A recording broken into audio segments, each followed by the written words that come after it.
Shalom, selamat hari Sabat. Saya ucapkan kepada seluruh umat Tuhan dimanapun saudara berada.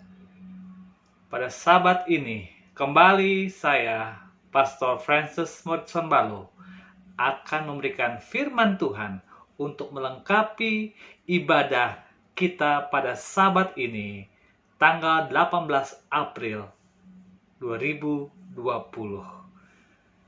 Saudara-saudaraku yang diberkati Tuhan, pada Sabat ini, judul firman yang akan saya bawakan adalah hidup adalah perjuangan.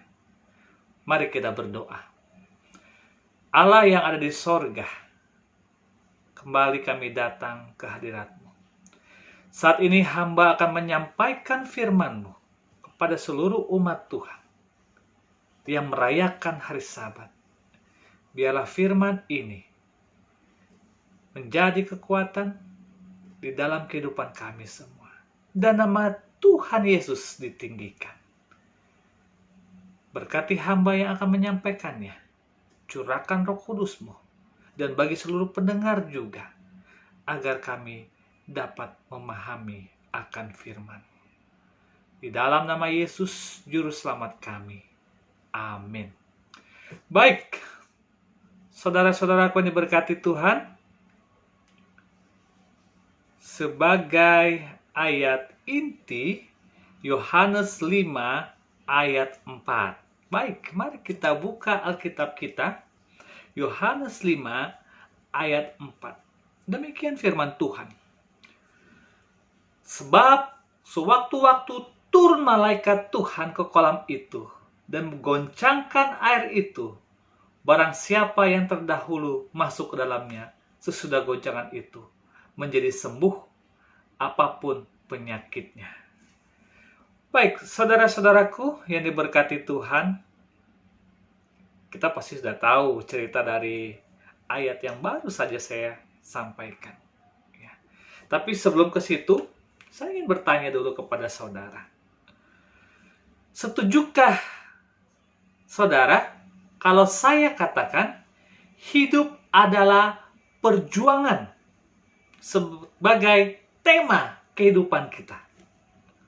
Wah, setuju pendeta, sudah pasti. Hidup adalah perjuangan. Tidak ada kesuksesan yang diraih tanpa perjuangan. Amin. Bagaimana bangsa Indonesia bisa mendapatkan kemerdekaan? Semua memerlukan apa? Perjuangan. Saudara mendapatkan pasangan hidup, pria mendapatkan wanita pasangannya, wanita mendapatkan pria pasangannya, itu juga mempunyai perjuangan. Ya, wah, capek sekali pasti. Itulah hidup. Tidak ada keberhasilan hidup tanpa peluh, tanpa keringat dan air mata. Bahkan seorang ilmuwan, Thomas Alva Edison. Nah, tahu kan? Pasti ya. Saudara sudah belajar, Pak. Bagi anak IPA tahu, tapi bagi IPS saya nggak tahu ya. Tapi saya mengerti, saudara tahu ini ya. Thomas Alva Edison berkata, kesuksesan adalah 1% kejeniusan. Dan 99% adalah kerja keras. Wah, jadi kesuksesan itu hanya memerlukan 1% kejeniusan saudara, kepintaran saudara. Sedangkan 99% adalah kerja keras. Wah, jadi hidup adalah perjuangan. Jika saya boleh ada sebagaimana kita saat ini, tentunya telah melalui banyak persoalan hidup ini. Tantangan yang begitu berat pada masa yang lalu. 1 minggu yang lalu kita telah bekerja. Dan kita sudah melewati rintangan. Saya bersyukur pada Tuhan Pada saat ini saya sudah kembali ke tanah air dengan selamat. Itu juga butuh perjuangan. Saudara, bayangkan, di dalam pesawat, saya tidak tahu siapa yang terjangkit virus corona, siapa yang sehat. Saya hanya berdoa, memerlukan perjuangan untuk sampai ke Jakarta dengan selamat dan sehat. Dan puji Tuhan, saya tiba dengan selamat bersama istri, dan saya saat ini sudah menikmati kebaikan Tuhan. Ya. Walaupun banyak orang yang bilang, waduh kamu masuk zona merah, tapi tidak apa-apa. Saya percaya semua ada perjuangannya, dan Tuhan akan berkati. Amin. Baik, pada saat kita telah melewati tantangan hidup ini, kita sadari ada pengorbanan yang besar sehingga kita melewatinya. Jadi, Bapak Ibu, saudara-saudaraku dimanapun Anda berada, janji Tuhan bahwa Tuhan tidak akan meninggalkan saudara dan saya. Baik, bagaimana pendeta bisa katakan Tuhan tidak pernah meninggalkan kita? Oke, buktinya, ya, ini bukti nyata bahwa Tuhan tidak pernah sekalipun meninggalkan kita adalah saudara boleh ada sampai saat ini karena anugerah Tuhan. Amin. Saudara bisa memasuki hari Sabat, bisa melihat saya di channel YouTube ini untuk menyampaikan firman Tuhan. Itu adalah sebuah anugerah dari Allah, bahwa Allah baik. Sedangkan masih banyak orang di sana tidak bisa berbakti pada hari Sabat karena mereka tergeletak sakit. Ada di rumah sakit, ada mungkin di kamar saat ini, tidak bisa seperti saudara mendengar. Itulah bukti anugerah Allah baik bagi saudara.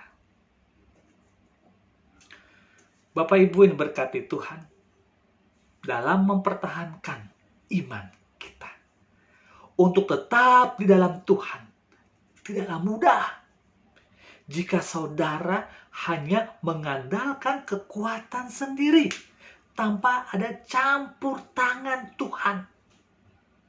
Karena saya, Anda, saudara semua sebagai manusia begitu banyak keterbatasan.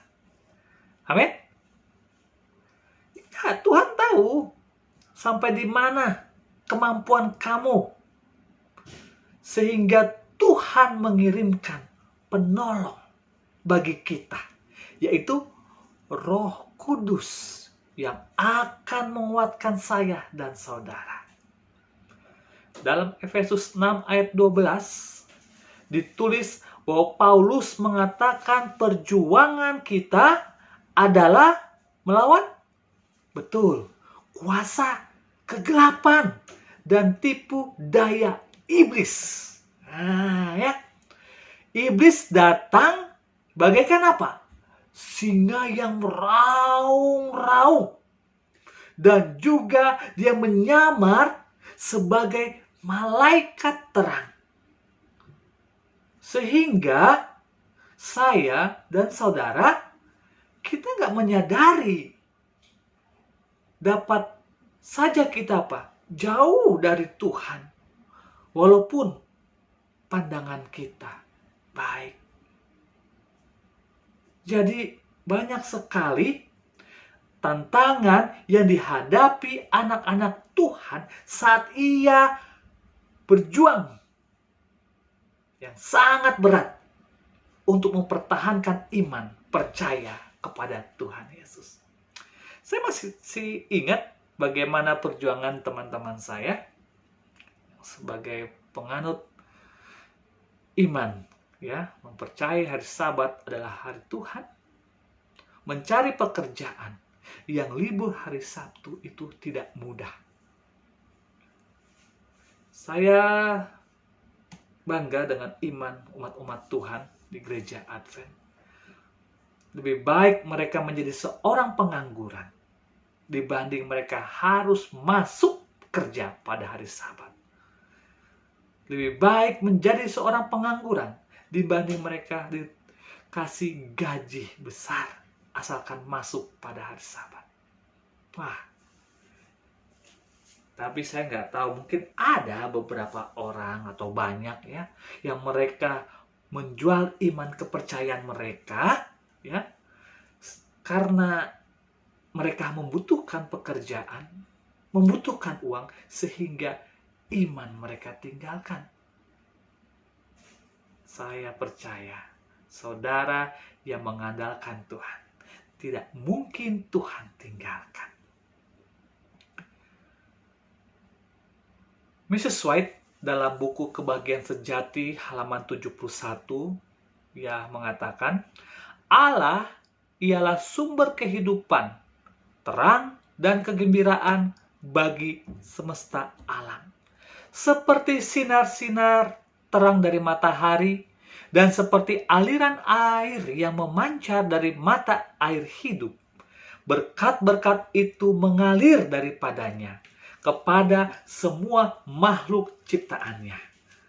Di mana saja kehidupan Allah tinggal di dalam hati manusia, ia akan mengalir kepada orang-orang lain di dalam kasih berkat. Amin. Baik. Yohanes 5 ayat 4, kita kembali ke ayat inti ya. Kalau saudara membaca Yohanes 5 ayat 4 tadi, Alkitab memberi perspektif yang berbeda tentang makna dari sebuah kehidupan. Jadi dikatakan di Yerusalem ya, dekat pintu gerbang domba ada sebuah kolam yang namanya Bethesda. Nah, Bethesda ini mempunyai 5 serambi ya. Di serambi-serambi itu saudara bisa bayangkan berbaring sejumlah besar orang sakit. Jadi ada orang buta, ada orang-orang timpang, ada juga orang-orang lumpuh. Nah, di sana orang-orang ini menantikan goncangan air kolam tersebut. Karena Alkitab berkata, Allah membuat aturan main yang luar biasa dan akal manusia terbatas sulit memahaminya. Jadi aturannya itu, siapa terdahulu masuk di dalam air itu, dia mendapatkan kesembuhan. Mungkin buat kita yang sehat, waduh, nggak mungkin lah, ya. Tunggu air, contohnya ya di kolam mungkin dekat rumah kita, di apartemen mungkin ada kolam.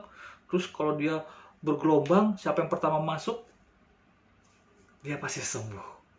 Tapi bagi orang yang sakit, ini suatu perjuangan untuk bisa hidup sehat. Bayangkan saudara buta, nggak bisa melihat, pasti puluhan orang di situ yang merebut untuk pertama kali masuk. Saya tidak bisa membayangkan untuk mendapat kesembuhan. Itu pasti butuh perjuangan. Saya teringat bagaimana mama saya dulu yang ingin sembuh. Dia berjuang ya, melalui obat-obatan, melalui herbal, semua ya, melalui dengan terapi-terapi, semua dilalui. Karena hidup itu adalah perjuangan saudara. Di dalam Yeskiel 14 ayat 12-23, kalau saudara baca, di situ disebutkan ada kesaksian tokoh Alkitab, Nuh, Daniel, dan Ayub, sebagai salah satu ukuran yang disebutkan contoh orang yang beriman, yang berjuang dalam imannya kepada Tuhan. Ya, kita masih tahu bagaimana iman seorang Nuh. Ya. berjuang membuat mesbah yang besar, baterai yang besar,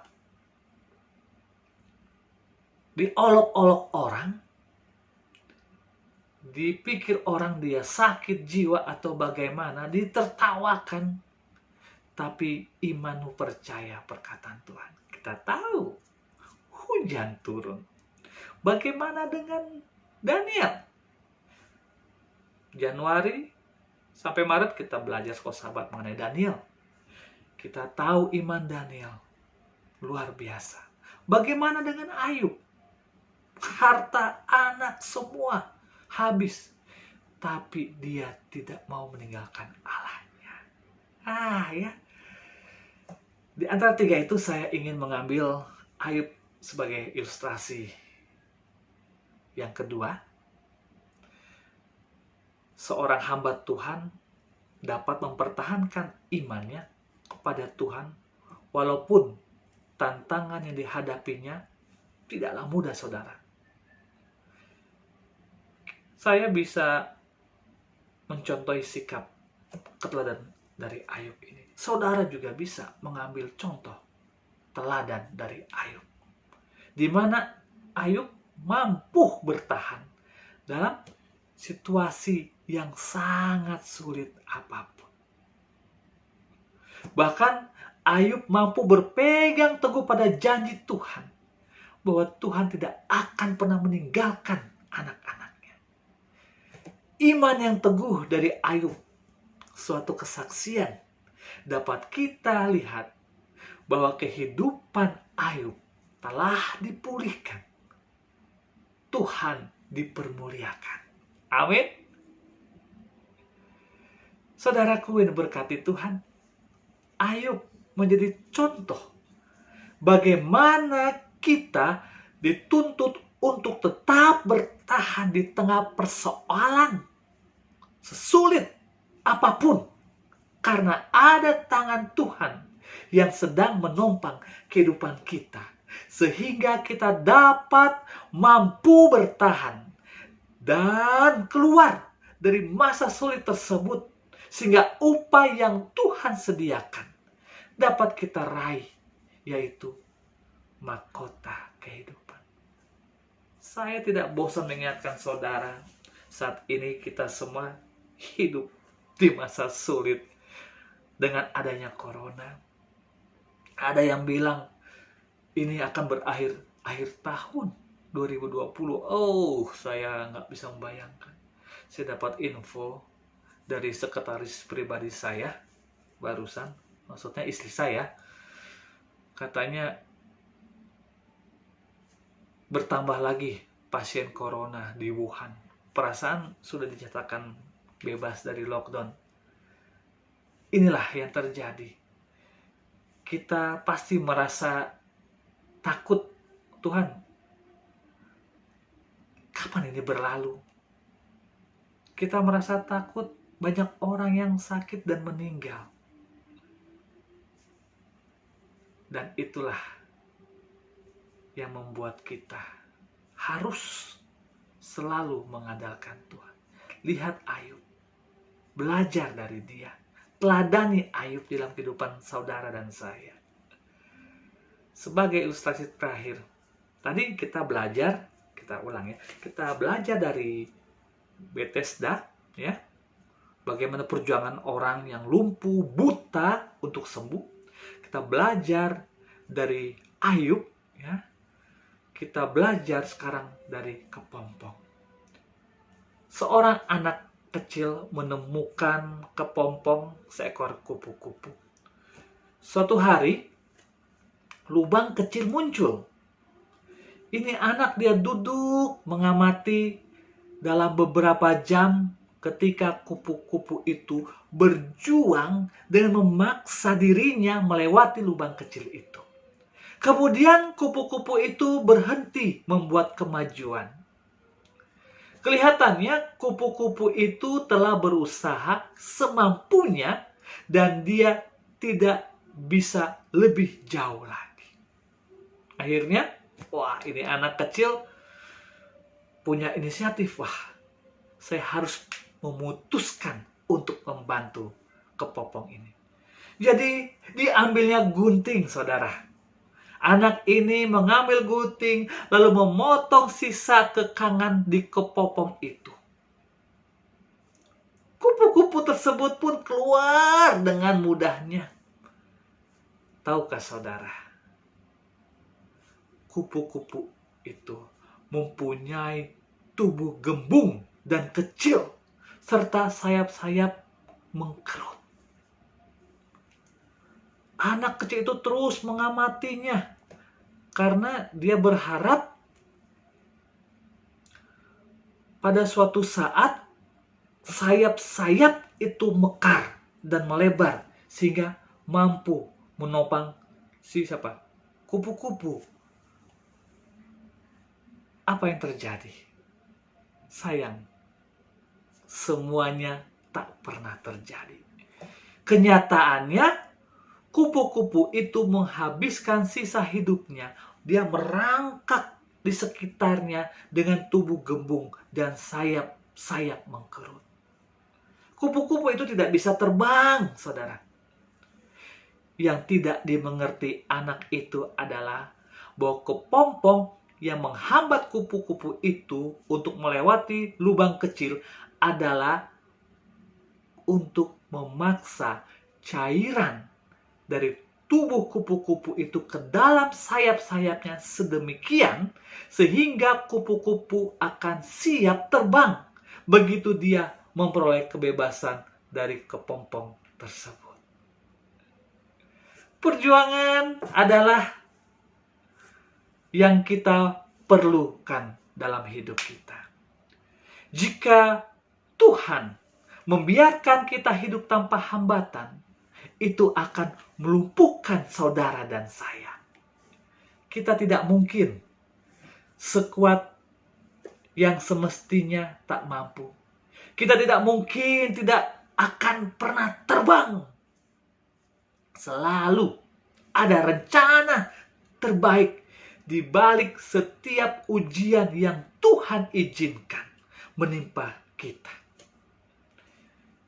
Saudaraku yang diberkati Tuhan, hidup kita ibarat emas dan begitu berharga di mata Tuhan. Jika Tuhan membakar hidup kita, Tuhan tidak bermaksud menghancurkannya. Tapi apa? Sebaliknya, Dia ingin mendapati kualitas iman yang teruji dari saudara dan saya. Yang murni, sebuah kehidupan yang tanpa celah di hadapan Tuhan. Amin. Jadi jangan pernah khawatir saudara. Jangan saudara pengen instan, ya. Contohnya saudara pengen buat mie goreng, paling cepat tuh pakai apa? Indomie, nggak apa-apa sebut merek ya. Indomie. Ya, sedangkan kalau pakai mie telur tuh aduh lama banget mesti bumbunya sendiri. Tapi rasanya lebih enak mana? Wah, ya yang susah itulah. Ya, kalau Indomie kan cepat selesai. Kenikmatan yang saudara nikmati memerlukan proses perjuangan. Ya. Jangan kita ingin cepat-cepat mendapatkan berkat tanpa melewati rintangan. Ingat tadi saya katakan Tuhan akan membentuk saudara. Saudara sangat berharga. Karena Ia tahu jalan hidupku. Seandainya Ia menguji aku akan timbul seperti emas. Ayub 23 ayat 10. Sebagai kesimpulan dari khotbah saya pada Sabat yang indah ini. Yang pertama, semakin kita merasakan perjuangan, semakin dekat pula penemuan kita akan makna kehidupan yang sesungguhnya. Walaupun kita terbatas, tetaplah berjuang agar kuasanya menjadi nyata. Yang kedua, untuk sampai ke Elim, artinya hidup diberkati, kita harus melalui mara, pengalaman pahit. Karena itu, butuh perjuangan yang kuat agar kita dapat melaluinya. kesimpulan yang ketiga, saya akan berikan puisi kepada saudara semua. Ketika aku memohon kekuatan, Tuhan memberikan kesulitan-kesulitan untuk membuat aku kuat. Aku memohon kebijakan, Tuhan memberiku persoalan untuk diselesaikan. Aku memohon kemakmuran, Tuhan memberiku otak dan tenaga untuk bekerja. Aku memohon keteguhan hati, Tuhan memberiku bahaya untuk diatasi. Aku memohon cinta dan kasih sayang, Tuhan memberiku orang-orang bermasalah untuk ditolong. Aku memohon kemurahan dan kebaikan hati, Tuhan memberiku kesempatan dan tantangan untuk diatasi. Aku memohon semuanya kepadamu. Dan Tuhan mengerti. Aku memang tidak memperoleh apa yang kuinginkan. Tetapi aku mendapatkan segala yang kubutuhkan. Kiranya dengan firman ini dapat memperkuat rohani kita semua untuk hidup setia kepada Tuhan sampai Yesus datang kedua kali. Amin. Mari kita berdoa. Bapa yang ada di sorga, terpujilah nama Engkau ya Allah, Maha Pengasih dan Penyayang. Kami telah belajar akan firman-Mu ya Tuhan, bahwa hidup itu perjuangan. Kami bisa belajar dari kolam Bethesda. Kami belajar dari seorang Ayub. Dan kami belajar perjuangan dari kepompong. Bapa yang ada di sorga, kami bersyukur Tuhan masih senantiasa menjaga kami. Tuhan sudah pelihara kami sampai detik ini, di situasi sulit dengan adanya virus corona ini. Tuhan, kami siap untuk hidup berjuang di dalam kebenaran firman Tuhan, tanpa meninggalkan iman kami. Kami siap untuk menjadi umat Tuhan yang selalu mengandalkan Engkau. Terima kasih ya Bapa. Dan pada hari ini, hamba-Mu ingin membagikan berkat yang Tuhan berikan bagi umat-umat-Mu. Diberkatilah rumah tanggamu. Diberkatilah istri, suami, dan anak-anak-Mu. Diberkatilah anak-anak-Mu di dalam segala pendidikan mereka. Ladang-Mu semakin menerima berkat Tuhan. Usahamu semakin diberkati Tuhan. Dan kau akan menerima segala kebaikan yang Tuhan berikan. Kiranya kasih persekutuan Roh Kudus menyertai kau dan saya sampai Maranatha. Di dalam nama Yesus, Juru Selamat penebus dosa kami. Yang percaya katakan, amin. Tuhan memberkati kita semua. Haleluya.